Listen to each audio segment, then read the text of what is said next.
Welcome to 60 Days channel, and I also welcome you to your own channel, that is Mr. ADM. And I hope you have enjoyed the first video. I have also got the nice response. So आज हमारी class है आपकी second, और same आपको पता है किस चीज के लिए है, ये बेसिक टू एडवांस्ड। सो जो प्रीवियस क्लास थी मैंने उसमें आपको बताया कि प्रेजेंट सिंपल को कहाँ पे यूज करते हैं। मैं एक बार और रिवीजन कराता हूँ। प्रेजेंट सिंपल को यूज करते हैं हम डेली रूटीन के लिए, जो सबसे ज्यादा इंपॉर्टेंट है। डेली रूटीन के लिए मैंने आपको यही बताया था, और इसमें मैंने आपको कुछ वर्ब्स ही बताई थी जो डेली रूटीन में यूज होती हैं। अगर आप उनको डेली यूज करेंगे तो कहीं ना कहीं वो बेसिक वर्ब्स हैं और आपकी स्पीकिंग को बहुत ज्यादा हेल्प करेगी वो। और इसके अलावा मैंने डेली रूटीन के अलावा मैंने आपको बताया है लाइक और डिसलाइक को। इसके अलावा आप रेसिपी में यूज कर सकते हैं इसको, और हैबिट्स। और एक मैंने यूनिवर्सल जो फैक्ट्स होते हैं उनके लिए बताया था कि जो सन का बताते हैं, sun rises from the east, इस तरीके से, और mothers always give a birth to a baby. ठीक है। सो मैंने आपको पॉजिटिव का रूल तो बता दिया था, नेगेटिव जो रह गया था, तो नेगेटिव इसलिए नहीं बताया था कि वीडियो बहुत ज्यादा लेंथी हो गई थी। सो अब मैं जो भी बचा हुआ है मैं इसमें आपको कवर करने वाला हूँ। सो जो रूल है ये आपको पता है, जो मैंने प्रेजेंट का बताया था। सब्जेक्ट आपको, आई होप आपको पता चल गया है। सब्जेक्ट होता है आई, यू, वी, दे, सब, और जो एक जो एक्शन को परफॉर्म करते हैं और जो ये बताते हैं कि सेंटेंस किस चीज के बारे में है, तो ये सब्जेक्ट हो गया। वर्ब आपकी मेन वर्ब है, डू, कम, प्ले, ये सारे, एस और ईएस, एंड देन ऑब्जेक्ट। अब इसके नेगेटिव के रूल को देख लेते हैं। एस और ईएस का ध्यान आपको खाली पॉजिटिव सेंटेंसेस के लिए रखना है। जब आप नेगेटिव सेंटेंसेस बनाएंगे तो रूल होने वाला है आपका सब्जेक्ट, डू नॉट, वर्ब की फर्स्ट फॉर्म मतलब की मेन वर्ब, और फिर ऑब्जेक्ट। ये रूल वैलिड है कब तक? अगर आप सेंटेंस स्टार्ट कर रहे हैं आई से, यू से, वी से और दे से। अब सेकंड रूल देख लेते हैं इसी का ही, नेगेटिव का।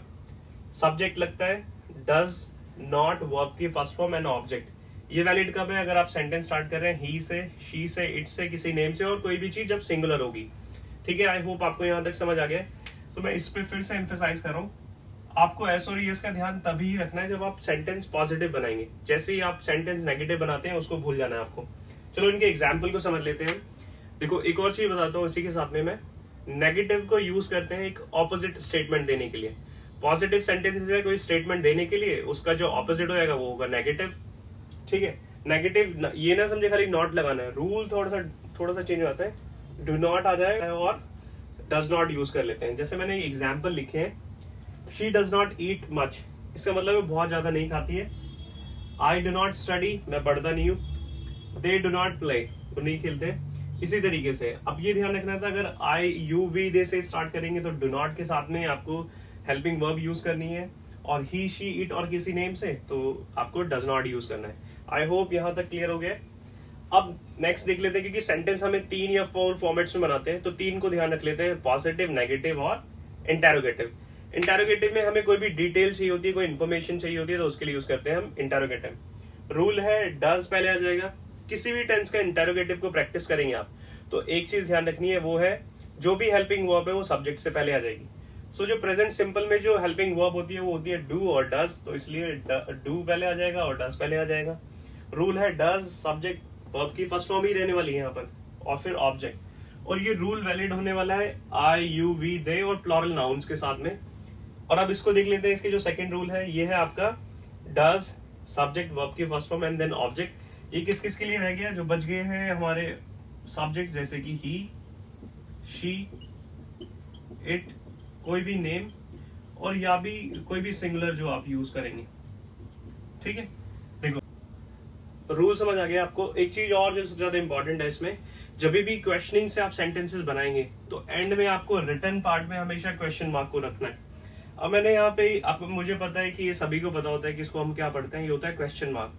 बट यहाँ पे इसको लिखने का जो एक मोटो है वो ये है कि आप बेसिक से एडवांस की तरफ चल रहे हैं। जितने ज्यादा कोशिश हो तो उतने ज्यादा मैं आपसे इन्फॉर्मेशन शेयर करता रहूंगा, जिससे कि आप इजीली बेसिक से एडवांस की तरफ जा सके 60 डेज चैलेंज के अंदर में। ठीक है।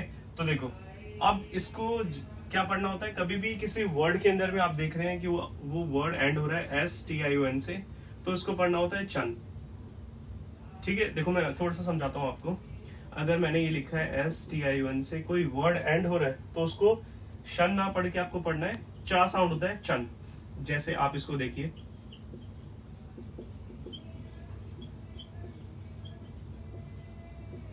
दो वर्ड लिखे मैंने और ये एंड हो रहे हैं STION से, और ये वाला, तो इसका साउंड होने वाला है डाइजेस्शन और ये है सजेस्शन। हो सकता है फर्स्ट टाइम सुना हो थोड़ा सा अटपटा लगेगा, बट प्रैक्टिस में आएगा तो इजी हो जाएगा। और इसको पढ़ते हैं क्वेश्चन, क्वेश्चन। तो अपने साउंड को करेक्ट करते चले आप साथ में। अब इंटरोगेटिव का यूज इसलिए कर रहे होते हैं हम कि क्वेश्चनिंग को बताने के लिए, इंफॉर्मेशन लेने के लिए किससे भी, और इसमें आंसर हमेशा यस और नो में करना है आपको। और क्वेश्चनिंग का जो भी इंटरोगेटिव पार्ट होता है बिना WH फैमिली के, सो जिस टेंस में आप क्वेश्चन करते हैं उसी में उसको आंसर करना होता है। इसमें मैंने क्वेश्चन किया है आपका डू डस के सेंस में, तो आंसर यही आएगा। अगर मैं कोई चीज करता हूं तो मैं बोल दूंगा यस आई डू, अगर मैं नहीं करता सो नो आई डोंट। इसी तरीके से अगर किसी ही शी इट से है, अगर मैं उनसे पूछूं डज शी प्ले, अगर वो खेलती है तो बोलेंगे यस शी डज, अगर नहीं सो शी डज नॉट। तो इस तरीके से इंटरोगेटिव मैंने आपको पहले ही बता दिया। इंटरोगेटिव का मतलब ये होता है जो भी जिस टेंस की हेल्पिंग वर्ब है उसको सब्जेक्ट से पहले लिख देना है आपको। तो इस तरीके से आप रूल भी बहुत जल्दी से याद कर सकते हैं। चलो इनके एग्जाम्पल को समझते हैं। पहला एग्जाम्पल वो ये है डज शी नो मी। सो खाली क्वेश्चन कर रहे हैं कि वो मुझे जानती है या नहीं। अगर जानती है तो आंसर आ जाएगा ये, आप बता सकते हैं यस शी डज, अगर नहीं तो नो शी डजंट। ठीक है, इस तरीके से। आपको एक चीज और ध्यान रखना है, इनको कंट्रैक्शन फॉर्म में भी यूज कर सकते हैं जिससे कि आपकी स्पीकिंग थोड़ी और अच्छी हो जाए। जैसे कि वैसे तो नॉर्मली हम बोलेंगे बिगिनिंग में I do not play, so I do not को शॉर्ट कर सकते हैं, आप बोल सकते हैं आई डोंट प्ले। जब थोड़ा प्रैक्टिस हो जाए तब उसको यूज कर लेना आप। कंट्रैक्शन में किसी और दिन बता दूंगा, पूरी स्पेसिफिक क्लास बना दूंगा उसके लिए। और या फिर दूसरा आप बोल सकते हैं डज नॉट को डजंट। इस तरीके कंट्रैक्शन फॉर्म यूज कर सकते हैं। नेक्स्ट है do I live in Delhi. So मैं अपने बारे में पूछ रहा हूँ कि मैं दिल्ली में रहता हूँ या नहीं। आपको बस ये देखना है सब्जेक्ट क्या है, सब्जेक्ट के अकॉर्डिंग आपको इसकी हेल्पिंग वर्ब यूज करनी है। ही शी इट होगा तो डज आएगा, आई यू वी दे होगा तो डू आएगा। नेक्स्ट है डू दे अब्यूज, मतलब अब्यूज का मतलब होता है गाली बकना। अगर नहीं पता तो इसको आप लिख सकते हैं गाली बकना। क्या वो गाली बकते हैं? अगर बकते हैं तो यस दे डू, नहीं तो नो दे डोंट। ठीक है, नेक्स्ट है आपका डज जॉन स्पीक इंग्लिश। क्या जॉन इंग्लिश बोलता है? अगर बोलता है तो आंसर करेंगे आप यस ही डज या जॉन डज, अगर नहीं तो no he doesn't, he doesn't. इस तरीके से। ठीक है, आई होप यहां तक आपको सभी चीज क्लियर हो गया होगा। यहाँ पे हमारा प्रेजेंट सिंपल टेंस कंप्लीट हो गया है, बट इसमें और अभी भी बहुत सारी चीजें हैं जो हमारे को समझनी है। वो ये है फ्रीक्वेंसी ऑफ एडवर्ब। मतलब ये बता रहे होते हैं कितनी बार चीज रिपीट हो रही है, रिपीटेशन को बताते हैं। आप हमेशा कंफ्यूज होंगे कि ऑलवेज भी यूज कर लेते हैं, जनरली भी, यूजली भी, ऑफन भी। हिंदी में सबका मतलब होता है काफी बार, बट थोड़ा सा इंग्लिश के अंदर इसमें एक थोड़ा सा डिफरेंस है जो मैंने यहाँ पर आपको कोशिश की है समझाने की। जैसे देखो, ऑलवेज को समझते हैं 100%, generally 90%, usually 70%, often 60%, sometimes 50%, occasionally उससे और कम हो जाएगा 30%, सेल्डम होता है 20%, हार्डली होता है 10% और नेवर होता है 0%। ये फ्रीक्वेंसी को बताते हैं। अब मैं इनको आपको एग्जांपल से समझाता हूँ और ये बहुत अच्छे तरीके से समझ आएंगे और आपको डिफरेंस पता रहेगा कि अगर कोई यूजली बोल रहा है तो आपको क्या समझना है, ऑलवेज बोल रहा है तो क्या समझना है, जनरली कोई बोल रहा है तो आपको क्या समझना है। तो मैं इसको पहले इरेज करता हूँ, फिर मैं आपको समझाता हूँ। देखो, इनको यूज करने का एक ही पर्पज है, रिपीटेशन को दिखाना, how frequently that thing is happening, मतलब कितनी फ्रीक्वेंटली वो चीज हो रही है, कितनी बार बार हो रही है वो। ठीक है, सबसे पहले मैंने लिखा है ऑलवेज। ऑलवेज का मतलब है 100%, कुछ भी हो करना ही करना है। जैसे मैं एक आपको 30 दिन के फॉर्मेट से समझाता हूँ। मान लो हमारे पास में 30 या 31 दिन है, 30 दिन समझ लेते हैं। अगर मैं बोल रहा हूं I always read a newspaper, तो इसका मतलब है चाहे आंधी आए तूफान आए तो मुझे पढ़ना ही पढ़ना है, कुछ भी हो जाए मुझे ऑलवेज करना ही है वो। अगर मैंने लिखा I always read a newspaper, ठीक है, इस लाइन का मतलब है कि मुझे 30 के 30 दिन करना ही करना है, चाहे मैं बीमार हूं, चाहे मैं कहीं बिजी हूं, थका हुआ हूं, कुछ भी हूं या बहुत ज्यादा एक्साइटेड हूं, मुझे पढ़ना ही पढ़ना है। अब थोड़ा सा और फ्रीक्वेंसी कम हो जाए तो मैं जर्नली उठा लेता हूं। अगर मैंने लिखा आई जर्नली, इसको जर्नली पढ़ना है आपको। अगर सेम चीज मैं बता रहा हूं, आप किसी भी तरीके से यूज कर सकते हैं। और कोशिश करना है इनको सब्जेक्ट के बाद में यूज कर सकते हैं आप। मैंने जैसे बोला है कि I generally read a newspaper, तो जो फ्रीक्वेंसी है वो थोड़ी ऑलवेज से कम हो गई है। मान लो 30 दिन है, तो मैं 30 के 30 दिन नहीं पढ़ रहा इसको। अब मान लो मैं इसको पढ़ रहा हूँ 25 दिन। अब 5 दिन ऐसे हैं कि मैं एक्साइटेड हूँ, बीमार हूँ, कहीं पे गया हुआ हूँ, बिजी हूँ, या फिर मेरे पास में न्यूज़पेपर नहीं है। बट ये इसका मतलब है I always read a newspaper, मतलब मैं कहीं भी जाऊं मुझे न्यूज़पेपर, चाहे मुझे खरीदना पड़े, चाहे किससे छीनना पड़े, चाहे मांगना पड़े, मुझे पढ़ना ही है वो। बट जर्नली का हो सकता है कि 5 डेज ऊपर नीचे हो सकता है, कुछ इस तरीके से।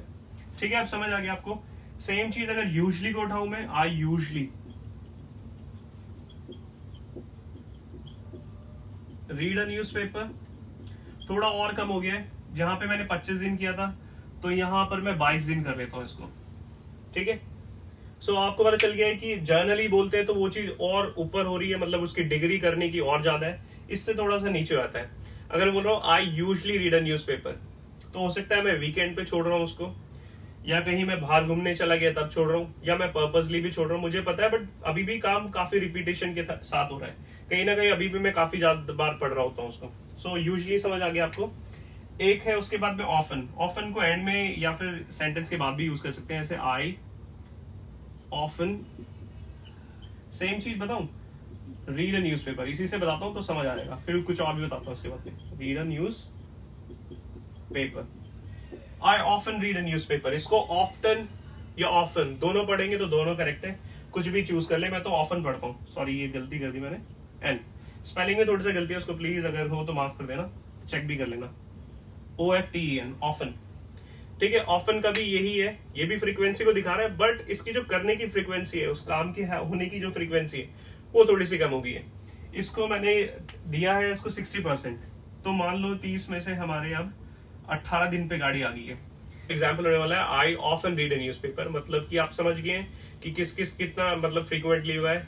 30 के 30 दिन नहीं पढ़ रहा, 25 दिन भी नहीं पढ़ रहा, थोड़ा और 22 दिन भी नहीं, कहीं ना कहीं और रेशियो कम हो गया, तो 18 दिन में पढ़ रहा हूँ। अगर जिम का एग्जाम्पल बताऊं तो मैं एग्जाम्पल कुछ भी लिख सकते हैं आप, जैसे I always hit the gym. I always hit the gym का मतलब ही होता है जिम करना।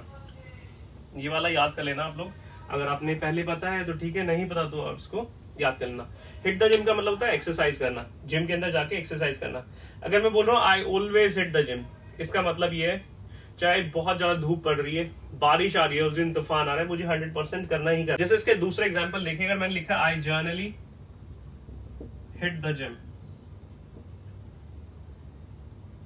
तो इसका मतलब भी यही है कि 30 के 30 दिन तो नहीं आ रहा, कहीं ना कहीं वो डे थोड़े से कम हो गए, 25 दिन। मान लो अगर महीने में 4 या 5 दिन बारिश होगी, तो मैं बारिश वाले दिन नहीं जा रहा हूँ, बाकी मैं जा रहा हूँ। कहीं ना कहीं ये भी फ्रीक्वेंसी दिखा रहा है, काम हो तो रहा है, 100% ना हो के उससे थोड़ा सा डिग्री कम हो जाती है। तो इस तरीके से ऐसे यूज कर लेते हैं आप।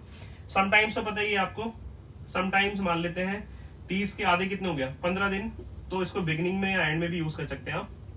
जैसे sometimes I read a newspaper, कहीं ना कहीं एक दिन छोड़ के एक दिन पढ़ रहे हैं, कुछ दिन पढ़ लिया फिर नहीं पढ़ा, तो इस तरीके से। स्पीकिंग का भी सेम होता है। अगर मैं बोलता हूँ I always speak in English, तो इसका मतलब है मैं हमेशा इंग्लिश में बात करता हूँ, चाहे कोई सामने वाले को समझ आए ना आए, वो मुझसे इंग्लिश में बात करे ना करे, मुझे यही करना है। I generally speak in English, मतलब कि मैं काफी बार आपको देखता हूँ कि 1-2% देखा मैंने कि वो हिंदी बोल रहा है, तो मैं ना ही बोलूंगा वहां पर, और धीरे धीरे ऐसे डिग्री वहां पर कम होती चली जाएगी। ठीक है, ओकेजनली तो आप, एक मैं बताता हूँ कैसे याद कर सकते हैं, sorry to use this, but कहीं ना कहीं जब लोग लाइक अल्कोहल पीते हैं या फिर स्मोकिंग करते हैं, तो बोलते हैं कि आई ड्रिंक अल्कोहल ओकेजनली, मतलब महीने में हर दिन नहीं बैठ रहे हो।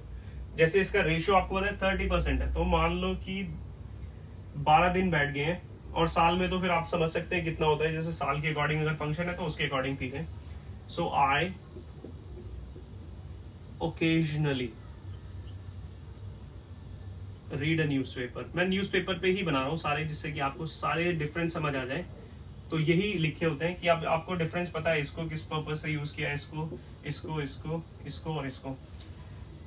और अब हार्डली भी बहुत कम, ना के बराबर, हार्डली, बेयरली, जैसे मैं बोलूं कि आई बेयरली अब्यूज, मतलब बहुत कम सिचुएशंस होती हैं। ऐसा नहीं कि बिल्कुल नहीं करता हूं, बट बहुत 1-2%, मतलब कि महीने में एक बार बाय चांस कर दिया तो कर दिया, नहीं तो नहीं। ठीक है, मैं इसको यहां लिख देता हूं, आई बेयरली या हार्डली कर सकते हैं आप। ये नेगेटिव सेंटेंसेस होते हैं, मतलब ना के बराबर कोई चीज। आई बेयरली अब्यूज, अब्यूज का मतलब होता है गाली बकना। सो आप देख लें कि आप बहुत कम गाली बकते हैं तो ऐसे यूज कर सकते हैं इसको। अब जो सबसे इंपॉर्टेंट है वो है नेवर। नेवर का मतलब होता है 0%, कि कुछ भी हो जाए करना ही नहीं है आपको, ठीक है। अगर आपको कोई 10,000 रुपए दे रहा है एक न्यूज़पेपर पढ़ने के, या 1,00,000 रुपए दे रहा है, आप मतलब कि स्टबन बन चुके हैं, ढीठ बन चुके हैं, पढ़ना ही नहीं है आपको। स्टबन, ठीक है, ये वर्ड भी याद कर लेना। अगर स्टबन का मतलब ढीठ, मतलब कि जिद पे अड़ जाना, ठीक है। जैसे मैं एक एग्जांपल लिख देता हूं यहाँ पर, आई नेवर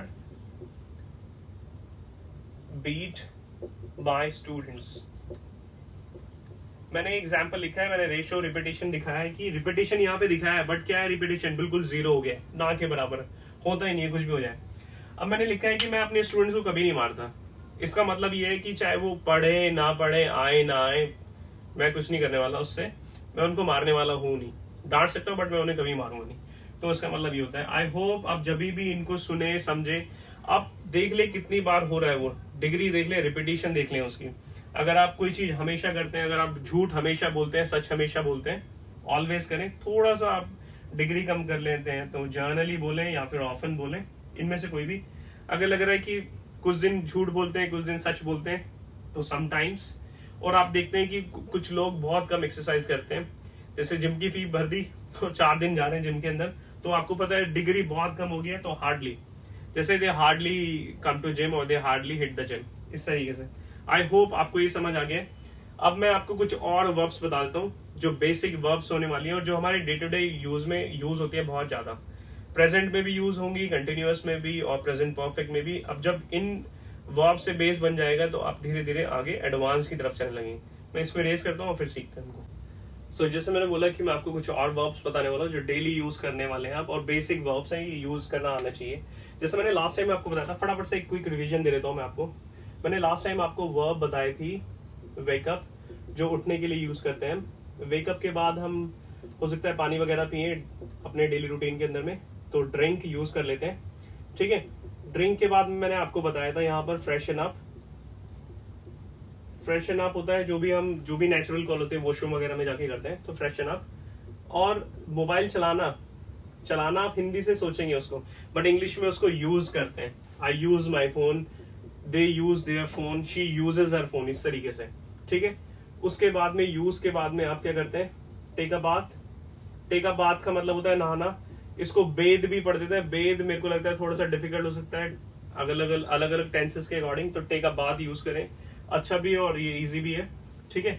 इसके बाद आप क्या करते हैं, कपड़े पहनते हैं। कपड़े पहनने के लिए पुट ऑन यूज करें या फिर वेयर यूज करें आप, वेयर मतलब पहनना या पुट ऑन, ठीक है। उसके बाद में आप तैयार होते हैं तो गेट रेडी यूज करते हैं। ये मैंने प्रीवियस वीडियो में बताया था आपको। अगर वीडियो अभी तक नहीं देखी है तो मैं उसको डिस्क्रिप्शन में डाल दूंगा, वहां से आप चेक कर सकते हैं वीडियो को। अब देखो कुछ और मैं इंपॉर्टेंट समझाने वाला हूं आपको। एक वर्ब है ईट, ठीक है। ईट आपको पता है बेसिक है। अगर थोड़ा सा आप चाहें एडवांस्ड अभी से सीखना, तो आपको क्या करना है, ईट की जगह पे आप हैव यूज कर सकते हैं। अब मैं इसको समझा रहा हूं, थोड़ी सी कंफ्यूजन हो सकती है आपको। इसका मतलब 2 यूज है इसके, है तो काफी सारे, 2 को समझते हैं कभी, और हैव पे मैं पूरी वीडियो बना दूंगा। देखो हैव का मतलब या तो ड्रिंक होगा या फिर ईट होगा। इसके 2 यूज हैं। जैसे इसका एक यूज होता है पोजेशन के लिए। पोजेशन का मतलब है जहां पे ऑनरशिप दिखा रहे हैं, जहां पे किसी चीज का राइट होता है आपका। जैसे आपने सुना होगा सेंटेंस बोलते हैं आई हैव अ कार, ठीक है। तो मैं लिख के दिखाता हूं आपको, आई हैव अ कार। यहाँ पे ये पोजेशन को दिखा रहा है, मतलब एक राइट को दिखा रहा है, तो यहाँ पर ये यूज हो रहा है main verb, as a main verb, ठीक है। यहाँ पर ये यूज हुआ है लिंकिंग वर्ब के थ्रू, हेल्पिंग वर्ब जिसको समझ लेते हैं हम, ठीक है। एक लिंकिंग वर्ब हेल्पिंग वर्ब के थ्रू यूज हुआ है, बट यहाँ पर इसको ऐसे यूज करते हैं। अब देखो मैं एग्जांपल से समझाता हूँ तो आपको थोड़ा और क्लियर हो जाएगा मैं क्या बोलने की कोशिश कर रहा हूँ। जैसे मैंने लिखा है आई ईट, अभी लिखता हूँ, पहले यहां से लिख देता हूं मैं, आई हैव ब्रेकफास्ट, और यहां पर भी आई ईट। दोनों का एक ही मतलब है। आई ईट का भी मतलब यही है, और आई हैव ब्रेकफास्ट। ब्रेकफास्ट का मतलब है आपका मील, फूड, तो यहाँ पे रखने की बात नहीं हो रही है, यहाँ पे as a main verb use हुआ है, ये सेंस लगाना है आपको, यहाँ पे बात हुई है इसके खाने की। एक और एग्जांपल से मैं क्विकली समझा देता हूँ आपको। I have a glass of milk, a glass of milk, ठीक है। और या फिर मैं इसको बोल सकता हूं आई drink a glass of milk. अब आपको कैसे पता चला ये पीने की बात है, ईट क्यों नहीं है? क्योंकि लिक्विड की बात हो रही है। I have a glass of milk का मतलब है पीने की बात हो रही है, खाने की बात नहीं है। या फिर मैं इसको बोल सकता हूँ I drink a glass of milk. So आपको, आई होप आपको थोड़ा सा एडवांस भी समझ आ गया। ईट की जगह पे आप हैव यूज कर सकते हैं। अब थोड़ा सा और एक ट्रिकी हो सकता है ये, ईट कब तक चल सकता है ये? अगर सेंटेंस स्टार्ट हो रहा है आपका आई यू वी और दे के साथ में, पता है वो प्लॉरल के साथ में, क्योंकि इसको सिंपल हम बेस वो भी रखते हैं, इसके साथ में कुछ छेड़छाड़ नहीं करते हैं। बट जैसे ही ये आई ही शी इट के साथ में यूज होता है और किसी नेम के साथ में, तो ये ईट नहीं रहता है, इसको प्लॉरल करना होता है, वर्ब को ईट्स करना होता है हमारे को। क्लियर है ये? अगर आप पूछेंगे इसमें एस और एस तो लगाना नहीं है, आपको ये ध्यान रखना है आई यू वी दे के साथ में इसको हैव बोल देना है आपको, खाने पीने के सेंस में, ड्रिंक और ईट के सेंस में। और अगर आप सेंटेंस स्टार्ट करें ही शी इट से, तो हैज लगा देना है और आपको, ठीक है, हैज लगा देना है यहाँ पर, और सेम मीनिंग देने वाला है आपको। ईट की जगह पे, ईट्स की जगह पे हैज लगा देना है। जैसे मैं एग्जांपल लिख दूं यहाँ पे फटाफट से, जैसे ही हैज लंच। क्लियर हो गया? और यहां से मैंने इसके लिखे हुए एग्जांपल, यहां समझ आ गया आपको। अब बात हुई है इसकी, ठीक है। अब मैं इसको थोड़ा सा समझाता हूं। इसमें भी बहुत ज्यादा गलती कर रहे होते हैं लोग, देखो कहां पर, जैसे मैं यहां पे एक्सप्लेन करता हूं आपको। अगर इसमें आपको कुछ भी पार्ट छूट जाए तो मेरी रिक्वेस्ट है इस वीडियो को आप प्लीज दोबारा देख लें, तो आपको समझ आ जाएगा जो भी मैंने समझाया है, ठीक है। और कमेंट में मुझे जरूर बताएं कि क्या आपको नहीं समझ आया या फिर मैं क्या अच्छे से और कर सकता था इस वीडियो में आपके लिए। देखो मैं आपको बता रहा हूँ, यहाँ पे ईट का समझ आ गया, और हेल्पिंग वर्ब मैं आपको बताने वाला हूँ। पहले इसको देख लेते हैं। इसमें गलती होती है, मैंने इसलिए इसको लिखा है। ये मील है आपके, मील का मतलब फूड वगैरह जो भी है आपका, मील, इसको ऐसे पढ़ते हैं। ब्रेकफास्ट हो जाता है दिन का। ब्रेकफास्ट के बाद में हम एक ब्रंच कर लेते हैं, अगर नहीं सुना है तो मैं भी एक्सप्लेन करता हूँ क्या होता है। फिर लंच हो जाता है हमारा, फिर एक सपर भी आ जाता है। सपर के बाद में एक हमारा एंड का होता है डिनर। अभी देखो एक को समझाऊंगा, सारे क्लियर हो जाएंगे आपको। जैसे देखो यहाँ पर मैं एग्जाम्पल से फटाफट समझाता हूँ आपको। जैसे मैंने यहाँ पे लिखा है, जो मेनली गलती कर रहे होते हैं हम इसको ऐसे लिखते हैं, आई ईट बोलू या फिर हैव बोलू आ दिस, ठीक है। मेरे को, मेरी ड्यूटी है आपको एडवांस बनाने की, तो पहले मैं इसका प्रोनाउंसिएशन आपको करेक्ट करता हूँ।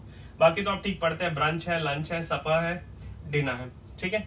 सो इसको क्या पढ़ना है आपको, इसको ऐसे पढ़ने की कोशिश करना। ये ब्रेकफास्ट नहीं है, ये है ब्रेकफास्ट। ब्रेक, ब्रेक ओबामा होता है ना, ऐसे ब्रेक एंड देन फास्ट। ये साउंड क्लियर हो गया? अब जो इसमें हम ज्यादातर गलती कर रहे होते हैं वो इसकी, हम ज्यादातर इसमें आर्टिकल्स यूज कर लेते हैं। तो जो ये है, ये अनकाउंटेबल नाउन्स है, ना ही ए लगाना है, ना ही एन लगाना है, ना ही दा लगाना है, कोई नहीं आएगा। तो डायरेक्ट बोले, एक तो ये हो गया, तो आप इसको डायरेक्ट ऐसे बोले, आई ईट ब्रेकफास्ट। लिखना तो समझ आ गया, बोलना भी और साउंड भी ध्यान रखना है। एक ये गलती होती है। दूसरा हम इसमें एक ये गलती कर रहे थे, बहुत ज्यादा कॉमन है। जैसे मैं यहां लिखता हूं, शी ईट्स, ईट्स या फिर has, she has breakfast in the morning. ये बहुत ज्यादा गलत है बोलना, क्योंकि जो ये मील डिवाइड हुए हैं ना, ये टाइम के अकॉर्डिंग ही है। ये सुबह का है, ये दोपहर का है, ये इवनिंग के हैं दोनों, ठीक है, शाम के।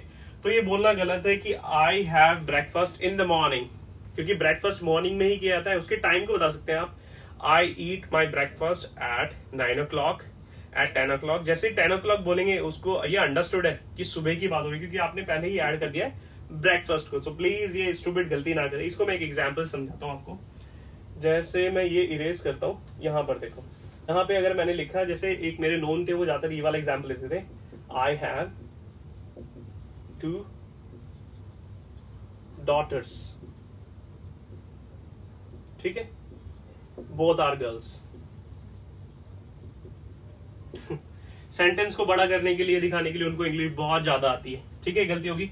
और यहाँ पे खाने पीने की बात नहीं है, पोजेशन है, राइट दिखा रहे क्या क्या है उनके पास में। ये बता रहे कि I have 2 daughters, both are girls। भाई आपने डॉटर बता दिया तो ये जेंडर अपना स्पेसिफाई हो गया कि फीमेल ही होंगी ये बोलना तो गलत है, तो both are girls. So same आप यही कर रहे होते हैं जब आप बोलते हैं ना I have breakfast in the morning. भाई ब्रेकफास्ट तो मॉर्निंग का है, तो स्टुपिडिटी है बोलना इस तरीके से।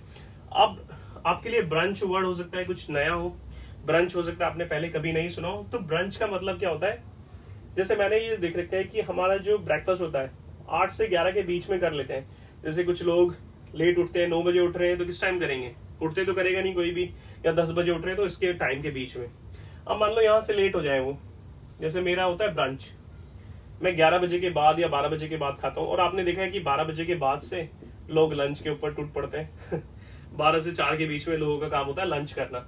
आप देख रहे हैं कि लंच, आप देख रहे हैं कि आपका ब्रेकफास्ट छूट गया, आपके पेरेंट्स आपके पीछे हैं, स्पेशली आपकी मदर, तो आप लंच ना करके वहां पे बोल सकते हैं आई हैव ब्रंच। अगर वो लेट हो जाता है 11 बजे के बाद कोई भी पहला खाना खा रहे हैं, मील खा रहे हैं पहला, तो आप उसको ब्रेकफास्ट ना बोले, आप उसको ब्रंच बोल सकते हैं, ये ऐड कर सकते हैं आप। तो उसमें लंच का भी काम होता है। अगर आपने मान लो 12 बजे खाया है तो आप लंच के लिए 2 घंटे बाद तो जाएंगे नहीं, तो कहीं ना कहीं इस तरीके से ये आपका काम कर सकता है ब्रंच। आई होप आपको समझ आ गया। सपा होता है इवनिंग मील, जो भी इवनिंग का मील होता है ना, इवनिंग का मील थोड़ा सा अर्ली कर लेते हैं आप, अर्ली इवनिंग मील, ठीक है। मैं इसको ढंग से लिख देता हूं, देखो इवनिंग का मील जो भी होता है, जो थोड़ा सा, जैसे कुछ लोगों की हैबिट है, जैसे मैं बताऊं अपनी, तो मैं तो 9 बजे के बाद अपना मील कर रहा होता हूं। तो कुछ लोग हैं जो वो पहले खा लेते हैं, तो वो बोल सकते हैं वी हैव सपर एट 7। और ऐसे ही आप प्लीज डिनर को ऐसे मत बोलना कि I have dinner at night, time बता दो, I have dinner eight 7 o'clock, I have dinner eight 9 o'clock, ऐसे I have dinner eight 8 o'clock।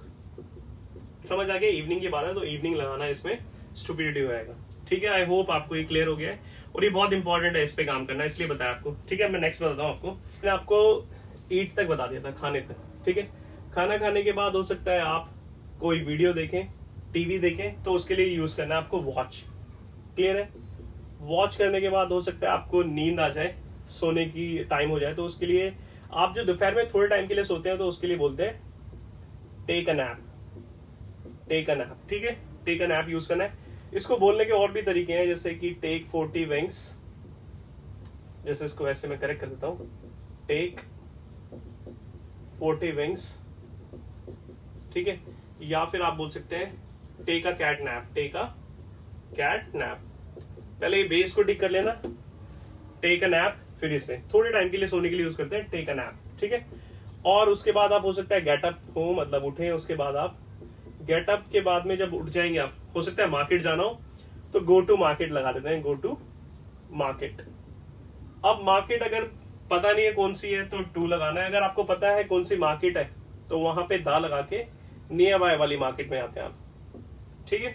और नॉन मार्केट में आते हैं, आई गो टू द मार्केट। अब जब आप मार्केट में होते हैं तो आप वहां से कुछ ना कुछ खरीद रहे होते हैं, बाय, परचेज भी यूज करते हैं, बट कोशिश करें बाय यूज करें। वहां पर, वहां पे आपने कुछ खरीदा, वहां पे आप बार्गेन भी करते हैं। बार्गेन का मतलब होता है पैसे कम ज्यादा की बात करना। कोई बोल रहा है कि ये जो आलू है वो आपको मिलेंगे 30 रुपए किलो, आप बोल रहे नहीं 25 लगा लो, तो बार्गेनिंग हो गया वहां पर, ठीक है। बार्गेनिंग के बाद में जो भी आपको मिलता है उस चीज को आप होल्ड करते हैं। वहां पर पॉलिथीन्स वगैरह मिलती है, होल्ड मतलब होता है पकड़ना, पकड़ के आते हैं तो उसके लिए यूज करना होता है होल्ड। वहां से आप पे करेंगे, उसके लिए PAY, पैसे देना होता है, पे करना। पे करने के बाद में आप क्या कर रहे हैं, वहां से वो चीज उसको घर पे लेके आते हैं, ब्रिंग, ब्रिंग होता है लेके आना, या फिर हम फैच कर देते हैं उसको लेके आना। कोई भी चीज है, सब्जी है, कुछ भी चीज अब मार्केट में गए हो तो उसको लेके आ, देखो जैसे मैं बताया, वहां से कोई चीज लेके आते हैं तो उसके बाद आप वहां पे जाते हैं, या फिर वॉक करके जाते हैं, या फिर अपने व्हीकल से जाते हैं। अब वॉक के 2 तरीके हैं, थोड़ा सा आपको स्टाइलिश बनाने के लिए, ऑन फुट, वहां पर जाने का भी है, ऑन फुट का मतलब वही है पैरों से जाएंगे, वॉक का मतलब ये है, या फिर बाय वॉक, ऐसे बोल देते हैं बाय वॉक। जैसे एग्जांपल है आई गो टू स्कूल, अगर मान लो मेरा स्कूल पास में है तो मैं बोल दूंगा ऑन फुट, अगर मैं डेली जाता हूं तो। या फिर I go to gym, I go to gym by walk, मतलब वहां पे भी दोनों का मतलब एक ही है, चल के जाने के लिए, बट सेंटेंस थोड़ा सा अच्छा बन जाता है, अट्रैक्टिव बन जाता है, ठीक है। आप घर आ गए, टेक अ रेस्ट, आप रेस्ट करते हैं तो आप बोल सकते हैं I take a rest. Rest करने के बाद आप लोग एक चीज और कर सकते हैं, सेंड मैसेजेस। अपने दोस्तों को भेजना जो होता है, मैसेज भेजने के लिए यूज करते हैं सेंड मैसेज, या फिर जो भी आपको भेजना है। और अगर वो आपको भी करें तो आप रिसीव कर दें, मतलब आपको भी आते हैं, मिलते हैं आपको। रिसीव करना, रिसीव कॉल के लिए कर सकते हैं आप लोग, और मैसेज के लिए यूज कर सकते हैं आप, ठीक है, इस तरीके से। फिर एक वर्ब यूज कर लेते हैं, स्पेंड, टाइम स्पेंड करना, एक फैमिली के साथ में टाइम स्पेंड करते हैं, इस तरीके से। फिर अगर आप कोई चीज याद करते हैं तो उसके लिए होता है लर्न, रिवीजन के लिए। और इस तरीके से आप सो जाते हैं, स्लीप, स्लीप बोले, या फिर गो टू बेड। तो यहाँ पे ये डेली की वर्ब है जो आपको यूज करनी है। तो इस तरीके से हमारा प्रेजेंट का पूरा पार्ट कंप्लीट हो गया। हमने ये समझा कि प्रेजेंट को कहाँ पे यूज करते हैं। ये हमारी बेसिक वर्ब्स है जो हमें डेली यूज करनी है, इस तरीके से, ठीक है। आई होप आपको ये क्लियर हो गया है। अब मैं आपको कुछ 5 वर्ड्स दे देता हूं जो आपको डेली याद करने हैं और अपनी मेमोरी में उनको कमिट करना है, मतलब उनको ऐड करना है अपनी डिक्शनरी के अंदर में। और कोशिश करूंगा हर वीडियो में आपको नए 5 वर्ड दूं, और बेसिक होने वाले हैं जिसको आप अपनी वोकैबुलरी इंप्रूव कर सकते हैं। एक होता है बेयरफुट। बेयरफुट का मतलब होता है नंगे पैर, ठीक है, नंगे पैर जब जाते हैं। और एक होता है बैरियर। बैरियर जो होती है रुकावटें, बैरिकेड्स भी बोलते हैं इसको,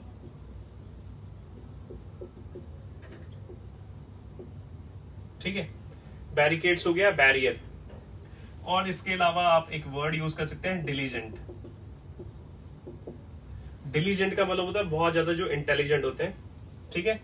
एक वर्ड होता है आपका लेजी। लेजी का मतलब होता है जो बहुत ज्यादा सुस्त होते हैं। एक वर्ड में आता है एंकलेट। एंकलेट का मतलब होता है पायल। तो इनको रैंडम वर्ड्स दिए मैंने आपको कुछ भी उठा के, तो इनको प्लीज देखें, याद करें, और इसको इतना ही रखते हैं इस वीडियो को। और आपका प्रेजेंट पूरा कंप्लीट हो गया। आपके लिए एक और होमवर्क है जो मैं यहाँ पे लिख देता हूँ। आपको लिखना है अपना डेली रूटीन। इस चैप्टर को समझ के आपको लिखना है। एक दिन आपको प्रैक्टिस करना है अपना डेली रूटीन को, एक दिन प्रैक्टिस करना है अपना लाइक और डिसलाइक को, ठीक है। इन 2 पे काम करना है अभी आपको। और कोशिश करनी है कि जो भी मैंने बेसिक वर्ब्स बताई थी आपको, इनको यूज करें। अगर आपको वीडियो अच्छा लगा है तो प्लीज इस वीडियो को अपने फ्रेंड्स तक शेयर करें, और जिनको लगता है नीड है इंग्लिश की तो उन तक पहुंचाएं इस वीडियो को। और तब तक के लिए एंजॉय करें अपनी लाइफ को, और नेक्स्ट वीडियो के लिए हमसे जुड़े रहें और वेट करें। सो मिलते हैं आपसे जल्दी। Thank you.